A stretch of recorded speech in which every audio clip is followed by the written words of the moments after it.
What persuades you, Rob, that the Fed is ready to do something they haven't done? Golly, I don't remember the last time that they raised by a point, and if they did, it had to have been under Volcker.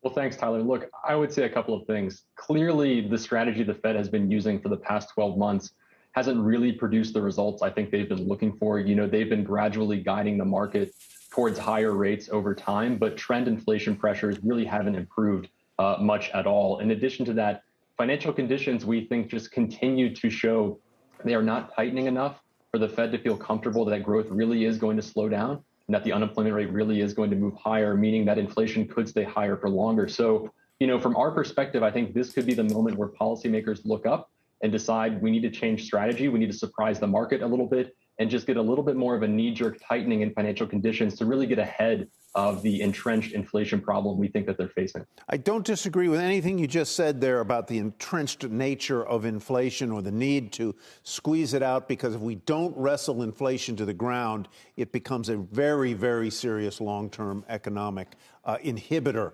But let me ask you this. I was speaking last night with a very skilled investor who said it's one thing to do an interest rate hike, whether it's 3/4 of a point or a full point.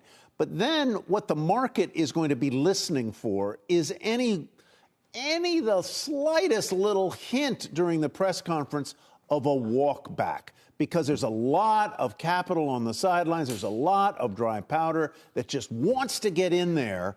And that if the chairman kind of goes a little wobbly in that press conference, the money's going to flow in.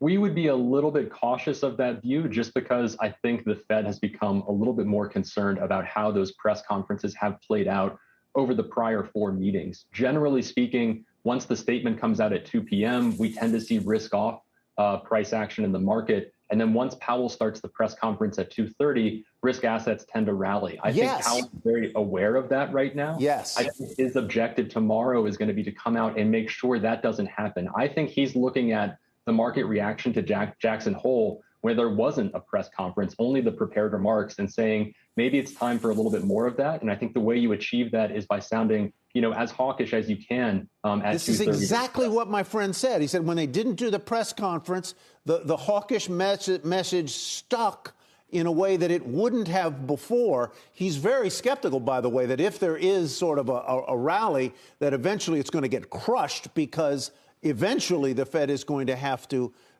do what you seem to be saying, and that is continue very aggressively to raise interest rates through the end of this year. I think that's right. And, you know, I think that's another argument for 100 basis points. It takes away that uncertainty of how is the press conference going to play out. It buys you that immediate tightening in financial conditions that you can deliver with policy action, you know, directly at 2 p.m., removing a little bit more of the uncertainty of just how the press conference unfolds. And I think that's the signal policymakers want to send at this point. Most people we talk to suggest that 100 basis points might be the, quote, right move from the Fed. It's just a question of whether or not they're willing to take that leap.